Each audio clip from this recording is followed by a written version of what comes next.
In the quiet little town of Willow Creek, life was predictable and peaceful.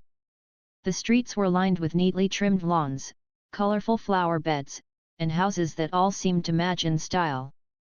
It was the kind of place where people waved at each other from their porches, kids rode bikes down the sidewalks, and weekends were reserved for barbecues and family time. For most residents, it was a dream neighborhood, perfectly maintained, perfectly safe, and perfectly boring. But not everything in Willow Creek was as harmonious as it appeared. Beneath its shiny surface, the town had its share of drama, much of which revolved around one entity, the Homeowners Association, HOA. This group of neighbors turned rule enforcers prided itself on keeping the community looking pristine. They held monthly meetings where they debated things like whether mailboxes should be painted white or cream, how tall hedges could grow before they became an eyesore, and whether holiday decorations were allowed after December 26. To some, these rules felt overly strict; to others, they were what made Willow Creek special. It was into this carefully curated world that two sisters moved: a younger sister who used a wheelchair and her older sibling, who cared for her. The pair had recently relocated to Willow Creek seeking a fresh start. The older sister hoped the calm suburban environment would provide a good quality of life for her sibling, who had been living with mobility challenges since a car accident years earlier. The younger sister, despite her disability, was fiercely independent and determined to live life on her terms. She didn't let her wheelchair define her, but there were certain accommodations she needed to navigate daily life comfortably. One of those accommodations was a simple wooden ramp leading up to the front door of their new home. It wasn't anything fancy, just a practical structure designed to make entering and exiting the house easier. The ramp blended in well enough with the rest of the property, though it wasn't exactly invisible. Still, no one thought twice about it when the movers first assembled it. After all, ramps weren't uncommon in neighborhoods like this. Plenty of homes had them for elderly relatives or temporary injuries. What the sisters didn't realize, however, was that in Willow Creek, even the smallest deviation from the HOA's rigid aesthetic guidelines could spark controversy. And so, it wasn't long before whispers began circulating among the neighbors. Some admired the ramp, seeing it as a thoughtful addition that helped someone in need. Others, though, frowned upon it, muttering about how it ruined the look of the otherwise uniform street.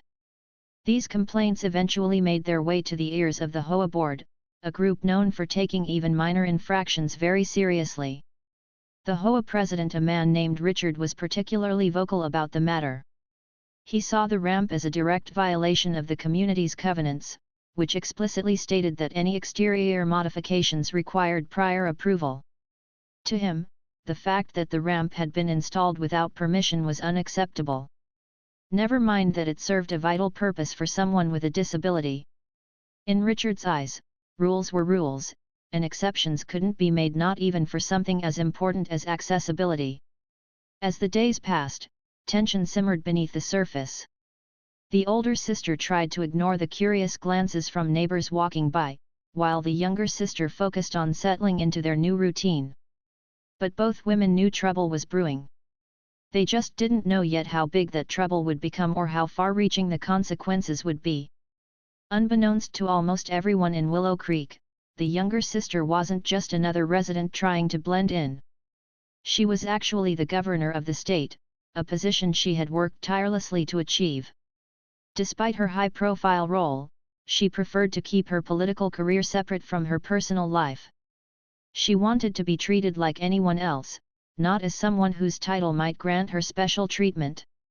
So, when the HOA issue arose, she chose to stay out of the spotlight, letting her older sister handle things instead.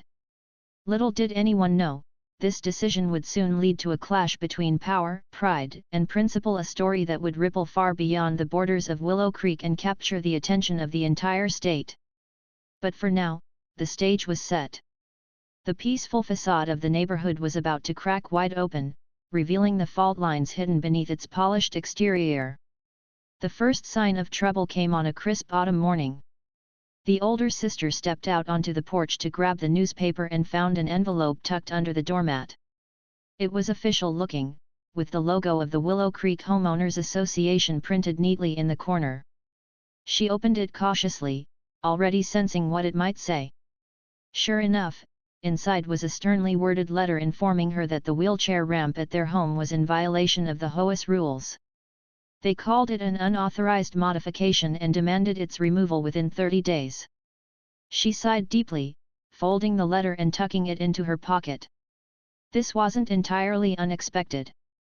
She'd heard rumors about how strict the HOA could be, but she hadn't thought they'd take issue with something as essential as a wheelchair ramp. Still, she wasn't ready to give up without a fight. That evening, after her sibling returned from a long day of meetings downtown, she shared the news. Her younger sister listened quietly, her expression unreadable. "They don't understand," the younger one finally said, her voice calm but firm. "It's not just some random addition, it's my way of getting in and out of the house. Without it, I can't move freely." "I know," the older sister replied, placing a reassuring hand on her shoulder. "We'll figure this out. I won't let them push us around." Over the next few weeks, the older sister attended 2 HOA meetings, hoping to reason with the board members face to face. These gatherings were held in the community center, a small, stuffy room filled with folding chairs and fluorescent lighting. At the first meeting, she stood nervously before the group, explaining why the ramp was necessary. She spoke passionately about her sister's independence and how the ramp allowed her to live a normal life despite her disability. "I get that there are rules," she said, looking directly at Richard, the HOA president. "But shouldn't practicality and compassion matter more than aesthetics? This isn't just about making the neighborhood look nice, it's about helping someone live with dignity."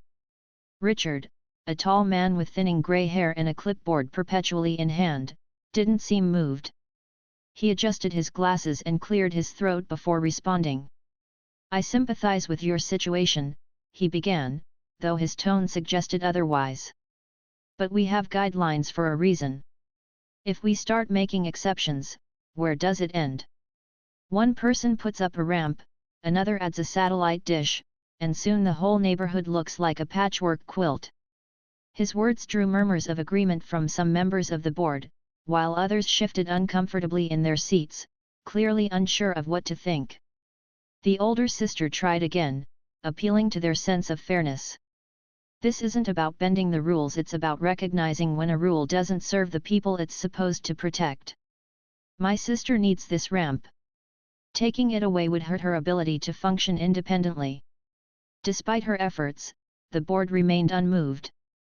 By the end of the second meeting, Richard reiterated their stance: the ramp had to go.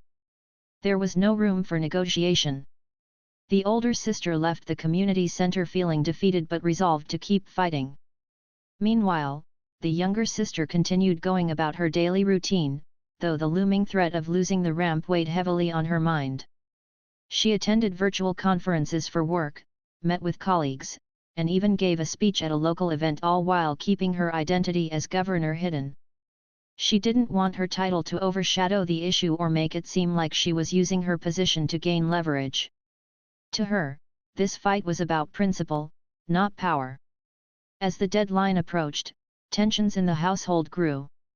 The older sister spent hours researching legal options, calling advocacy groups, and drafting emails to local officials. She reached out to organizations that supported accessibility rights, hoping to find allies who could help sway the HOA's decision. But every avenue seemed to lead to a dead end. The HOA was adamant, and the clock was ticking. Then, one afternoon, the younger sister received a phone call from a close friend who worked in journalism. Word of the dispute had leaked, and reporters were starting to sniff around. Her friend urged her to go public with her story, arguing that it could bring much-needed attention to the broader issue of accessibility discrimination. At first, the younger sister hesitated. Going public meant stepping out of the shadows and revealing her role as governor. It also meant putting herself and her family in the spotlight, something she had always avoided. But as she thought about it more, she realized the potential impact. If sharing her experience could prevent others from facing similar battles, then maybe it was worth it. That night, Sitting across from each other at the kitchen table, the sisters talked through the pros and cons. The older sister was hesitant too, worried about the backlash they might face. But ultimately, they agreed that staying silent wasn't an option.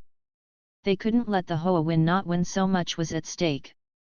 Unbeknownst to them, the real storm was still brewing. While they prepared to take their fight to the next level, the HOA made a move that would change everything.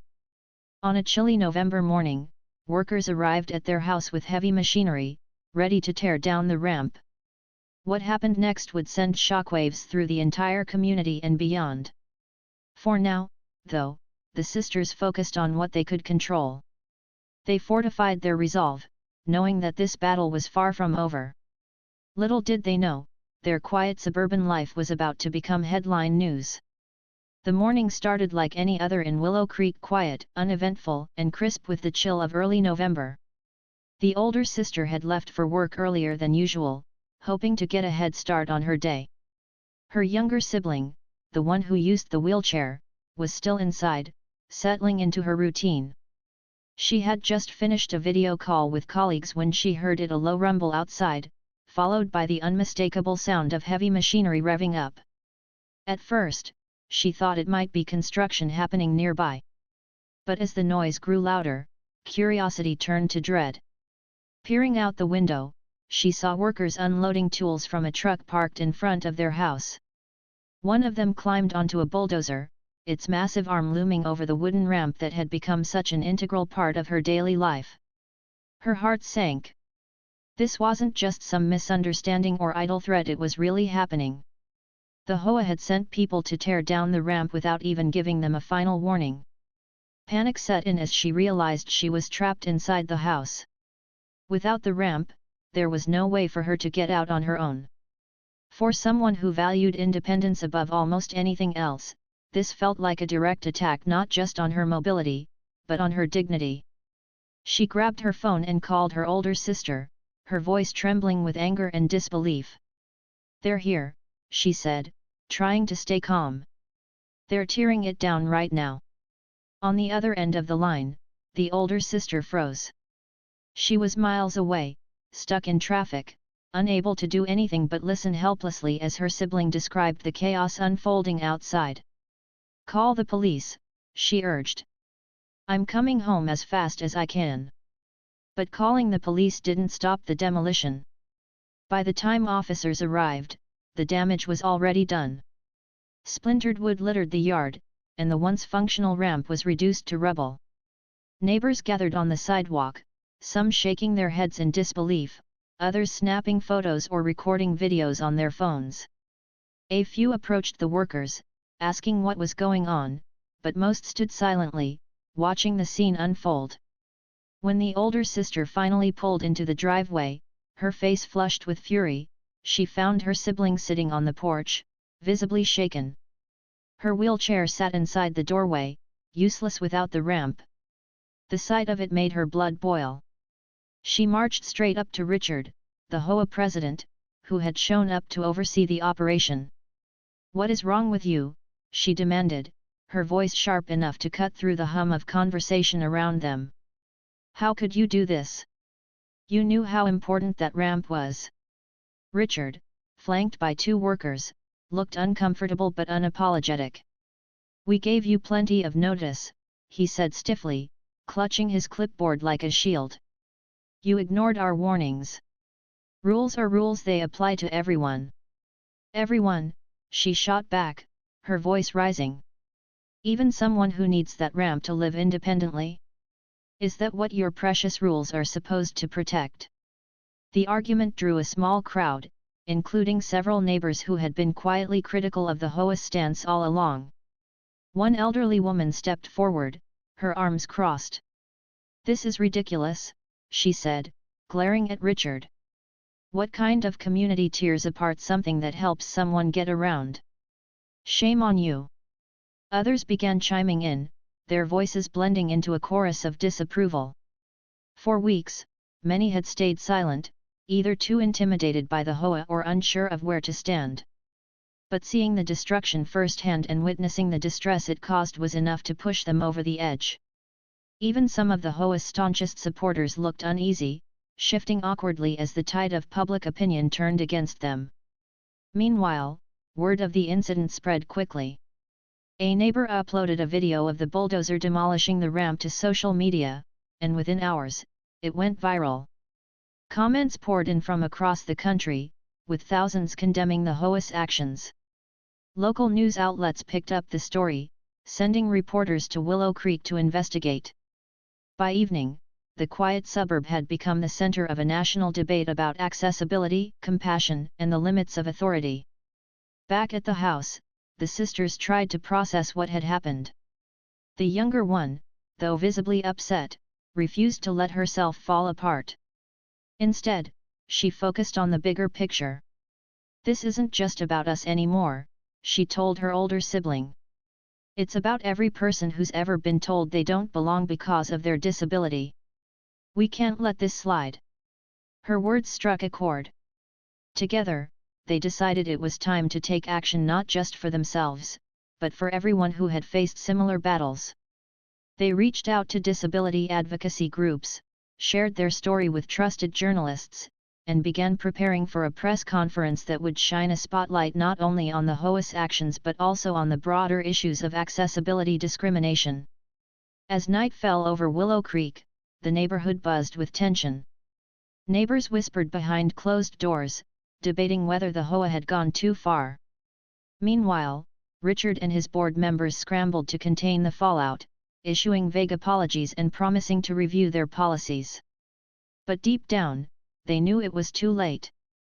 The damage had been done, and the sisters were ready to fight back harder than ever.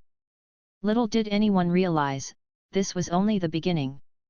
What started as a local dispute was about to explode into something much larger, a reckoning that would force Willow Creek and perhaps the entire state to confront uncomfortable truths about fairness, empathy, and the power of standing up for what's right. The press conference was set for the following morning. By then, the story of the demolished wheelchair ramp had exploded far beyond Willow Creek. Local news stations were running updates every hour, while national outlets picked up the tale, framing it as a clash between bureaucracy and basic human decency. Social media was ablaze with hashtags like #RampJustice and #AccessibilityForAll, drawing attention not just to this specific incident but to the broader issue of discrimination against people with disabilities. The younger sister, who had spent years avoiding the spotlight, found herself at the center of it all. She wasn't thrilled about being thrust into the public eye, but she knew this was her chance to make a difference not just for herself, but for countless others in similar situations. With her older sibling by her side, she prepared carefully for what would be one of the most important moments of her life. That morning, reporters packed into a small auditorium at the state capitol building. Cameras flashed as the two sisters walked onto the stage, their expressions calm but resolute. The younger sister took her place behind the podium, adjusting the microphone before addressing the crowd. "Thank you all for coming," she began, her voice steady but warm. "I never imagined I'd be standing here today talking about something so personal. But sometimes, life forces us to speak up when we'd rather stay quiet." She paused, letting her words sink in.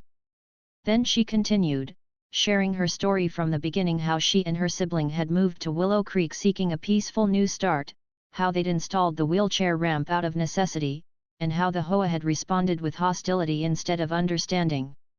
"As someone who uses a wheelchair, I know firsthand how much these kinds of accommodations matter," she said, looking directly into the cameras.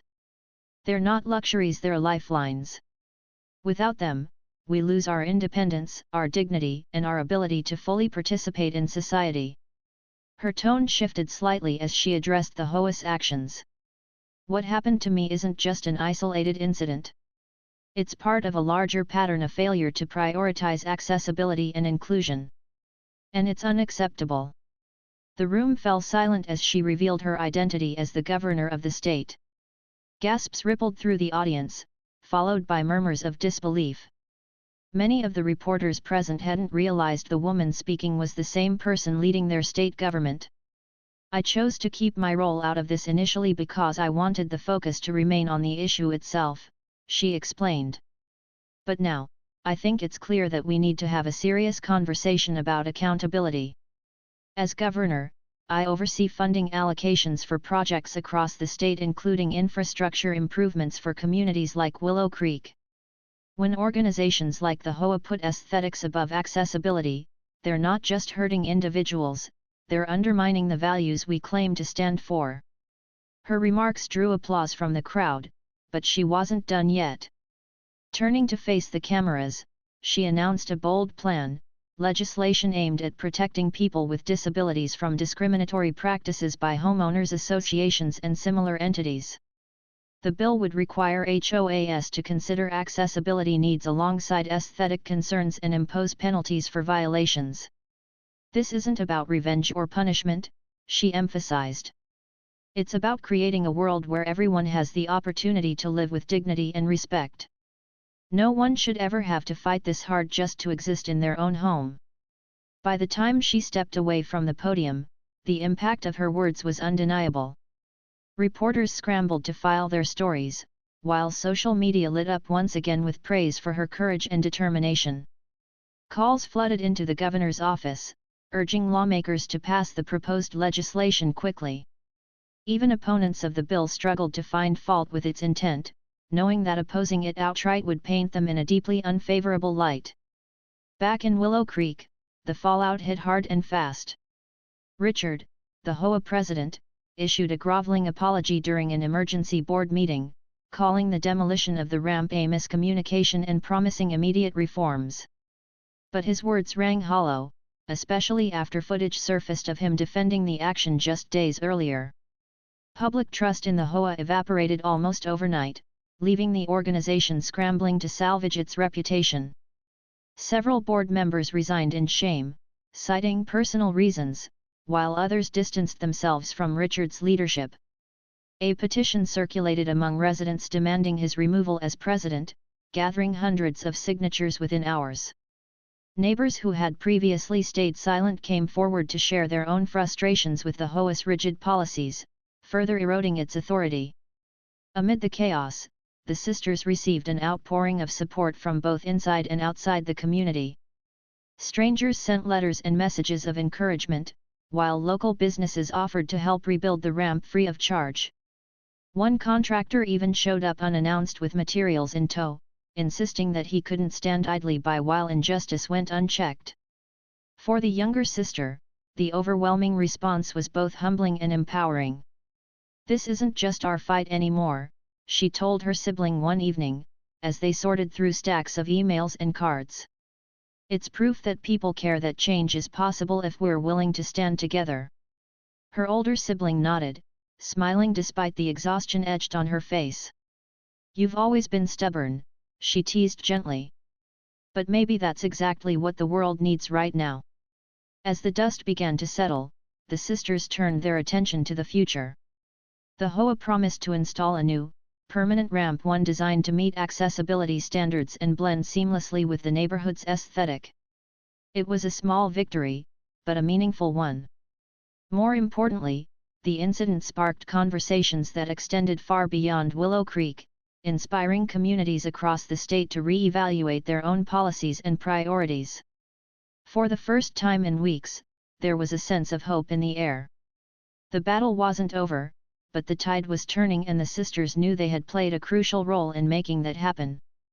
What started as a personal struggle had become a catalyst for change, reminding everyone involved that progress often begins with standing up for what's right even when it feels like the odds are stacked against you. The months that followed the bulldozing incident brought profound changes not just for Willow Creek, but for the entire state. The proposed legislation championed by the younger sister quickly gained traction in the state legislature. Lawmakers from both sides of the aisle rallied behind it, seeing an opportunity to address long-standing issues of accessibility and fairness. Public opinion had shifted dramatically thanks to the widespread attention the story received, and no politician wanted to be seen opposing a bill that promised to protect vulnerable communities. Behind the scenes, the younger sister worked tirelessly to ensure the legislation was comprehensive and effective. She met with disability advocates, urban planners, and legal experts to fine-tune its language. The final version required HOAs and similar organizations to prioritize accessibility in all decisions regarding property modifications. It also established clear guidelines for resolving disputes, ensuring that individuals with disabilities wouldn't have to face the same uphill battle she and her sibling endured. When the governor signed the bill into law during a ceremony at the state capitol, the atmosphere was electric. Hundreds of people gathered to witness the historic moment, including many who had followed the story closely. As she placed her signature on the document, the younger sister took a moment to reflect on how far they'd come since that fateful November morning. Her voice cracked slightly as she addressed the crowd. "This law isn't about me or my family," she said, pausing to compose herself. "It's about every person who deserves to live with dignity and independence. Today, we're sending a message loud and clear: inclusion isn't optional, it's essential." Her words earned a standing ovation, punctuated by cheers and applause. For many in attendance, it felt like a turning point, a step toward a more compassionate and equitable society. Back in Willow Creek, the HOA underwent a dramatic transformation. With Richard ousted as president and several board members replaced, the organization adopted a new mission statement focused on fostering inclusivity and community spirit. They organized workshops to educate residents about accessibility rights and invited speakers to share their experiences living with disabilities. Slowly but surely, the neighborhood began to heal. Neighbors who had once been divided over the ramp issue found common ground, working together to make Willow Creek a better place for everyone. One of the most visible symbols of this change was the new wheelchair ramp installed at the sisters' home. Designed with input from accessibility experts, it was sturdy, stylish, and seamlessly integrated into the house's architecture. More importantly, it represented a victory not just for the two women but for the entire community. On the day it was completed, neighbors came together to celebrate, bringing food and flowers to mark the occasion. It wasn't just a ramp, it was a reminder of what could be achieved when people stood united. For the sisters, life gradually returned to a semblance of normalcy. The younger sibling resumed her duties as governor, using her platform to advocate for policies that promoted equity and inclusion. Her older sibling continued to support her, managing logistics and offering advice whenever needed. Though the ordeal had tested them in ways they never imagined, it had also strengthened their bond. They often joked that if they could survive the HOA drama, they could handle anything. But the impact of their fight extended far beyond their personal lives. Across the state, communities began re-evaluating their own practices, inspired by the example set in Willow Creek. Advocacy groups reported a surge in inquiries from homeowners seeking guidance on navigating accessibility disputes. Local governments launched initiatives to improve infrastructure for people with disabilities, citing the new law as a catalyst for action. Even businesses got involved, pledging to make their facilities more welcoming and accessible. Perhaps the most unexpected outcome was the way the story resonated with people outside the state.